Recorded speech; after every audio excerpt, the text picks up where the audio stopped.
पहलगाम हमले के बाद भारत के सख्त रुख से पाकिस्तान में मची खलबली। पाकिस्तान आर्मी ने एलओसी पर जवानों की संख्या बढ़ाई, इंटरनेशनल बॉर्डर पर ज्यादा जवान भेजे, सियालकोट डिवीजन को किया अलर्ट।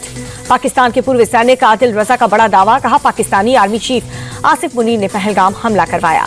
आदिल रजा ने कहा पुलवामा के वक्त आईएसआई की डीजी था आसिफ मुनीर, पुलवामा हमला भी पाक आर्मी चीफ के ऑर्डर पर ही हुआ था। जवाबी कार्रवाई की डर से घबराए पाकिस्तान की गीदड़ भक्ति का भारत जैसा करेगा हम भी वैसा ही करेंगे, हम पर हमला हुआ तो बुरा हश्र होगा। पाकिस्तान के विदेश मंत्री इशाक डार ने की न्यूक्लियर हमले की धमकी दी, कहा भारत अगर मिसाइल छोड़ता है तो हम भी छोड़ेंगे। भारत के एक्शन के बाद पाकिस्तान में खलबली। प्रधानमंत्री शहबाज शरीफ ने की राष्ट्रीय सुरक्षा कमेटी की बैठक, आईएसआई चीफ और तीनों सेनाओं के प्रमुख मौजूद रहे। शहबाज शरीफ ने सिंधु जल समझौता रोकने के भारत के फैसले को खारिज किया, बोले पानी 24 करोड़ लोगों की लाइफलाइन, पानी रोकना भारत का एक तरफा फैसला, इसे युद्ध जैसा माना जाएगा।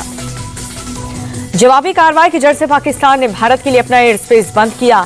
एनएससी की बैठक में वाघा बॉर्डर को भी बंद करने का फैसला। पहलगाम हमले के बाद सीसीएस की मीटिंग में हुए फैसले पर अमल शुरू हुआ। भारत सरकार ने सभी पाकिस्तानी नागरिकों को वीजा रद्द किए। पहले से जारी वीजा 27 अप्रैल तक ही वैध। पहले से जारी मेडिकल वीजा 29 अप्रैल तक मान्य है। तय डेडलाइन से पहले पाकिस्तानियों को भारत छोड़ने का अल्टीमेटम। पाकिस्तान गए भारतीयों से तुरंत देश लौटने की अपील। पहलगाम आतंकी हमले पर पीएम मोदी का बड़ा बयान, बोले आतंकियों ने मासूमों को बेरहमी से मारा, पहलगाम हमले से पूरा देश दुखी है। पीएम मोदी ने कहा कि साजिश करने वालों को उनकी कल्पना से भी बड़ी सजा मिलेगी, आतंक के आकाओं की कमर तोड़ते रहेंगे। पीएम मोदी ने कहा कि आतंकियों की बची खुशी जमीन को मिट्टी में मिला देंगे, भारत आतंकियों की पहचान करेगा, ढूंढ कर मारेगा। राष्ट्रपति द्रौपदी मुर्मू से मिले केंद्रीय गृह मंत्री अमित शाह, पहलगाम आतंकी हमले की पूरी डिटेल दी। कल श्रीनगर जाएंगे सेना प्रमुख जनरल उपेंद्र द्विवेदी। सिक्योरिटी को लेकर हाई लेवल मीटिंग के बाद पहलगाम में हमले वाली जगह जाएंगे आर्मी चीफ। सर्वदलीय बैठक के बाद सीएम उमर अब्दुल्ला बोले पहलगाम में मासूमों पर हुए हमले से बहुत दुखी हूं, दोषियों पर कार्रवाई के लिए हम प्रतिबद्ध हैं। उमर अब्दुल्ला बोले जम्मू कश्मीर के लोगों के साथ भेदभाव न किया जाए, सभी राज्यों से जम्मू कश्मीर के छात्रों की सुरक्षा की अपील।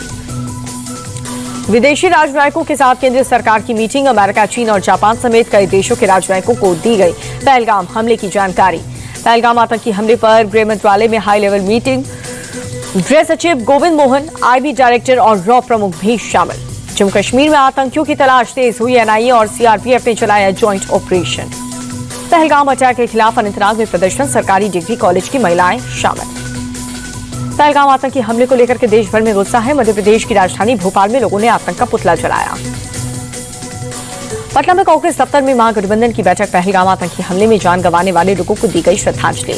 पहलगाम हमले के खिलाफ दिल्ली में प्रदर्शन, अलग अलग अस्पतालों के डॉक्टरों ने निकाला कैंडल मार्च, जान गंवाने वाले लोगों को दी श्रद्धांजलि, सरकार से कड़े कदम उठाने की मांग की।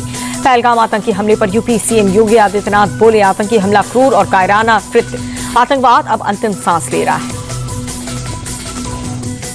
सीएम योगी आदित्यनाथ बोले धर्म पूछ करके आतंकियों ने हमला किया, ऐसा हमला सभी समाज को स्वीकार नहीं है, आतंकवाद के प्रति सरकार की जीरो टॉलरेंस की नीति है। पहलगाम हमले पर बोले बीजेपी सांसद जगदम्बिका पाल, पाकिस्तान का चेहरा बेनकाब हो चुका है, हम एक एक आंसू का हिसाब लेंगे। पहलगाम हमले पर दिल्ली बीजेपी अध्यक्ष वीरेंद्र सचदेवा बोले पाकिस्तान को उचित जवाब मिलना चाहिए, पाकिस्तान समर्थित आतंकवाद खत्म होना चाहिए। पहलगाम हमले पर अखिलेश यादव का बयान, कहा कि केंद्र ने जो फैसले किए उससे भी कठोर निर्णय लिए जाएं, सरकार आतंकवादियों के खिलाफ कड़ी कार्रवाई करे। अखिलेश यादव बोले आतंकवादियों का कोई भी धर्म नहीं होता, आतंकी घटना से किसी भी पार्टी को राजनीतिक फायदा नहीं उठाना चाहिए, हम सरकार के हर फैसले के साथ खड़े हैं। असदुद्दीन ओवैसी ने की पहलगाम हमले की निंदा, कहा कि आतंकवादियों ने जानवरों से भी ज्यादा गिरी हरकत की, उम्मीद करते हैं हमारी सरकार जान गंवाने वालों को इंसाफ दिलाएगी। बीजेपी नेता शुभेंदु अधिकारी बोले आतंकियों ने लोगों का धर्म जानकर हत्या की, पीड़ित परिवार ने खुद इसकी जानकारी दी। अजमेर दरगाह की चिश्ती का बयान, पाकिस्तान को उसके किए की सजा मिलेगी, पूरा देश सरकार और सेना के साथ।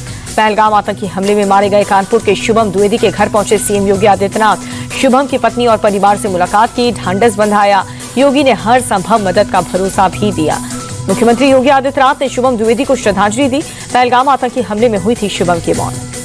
पहलगाम हमले में जान गंवाने वाले आदिल हुसैन शाह के परिवार से मिली पीडीपी नेता इल्तिजा मुफ्ती, आतंकी से बंदूक छीनने की कोशिश में मारे गए थे आदिल।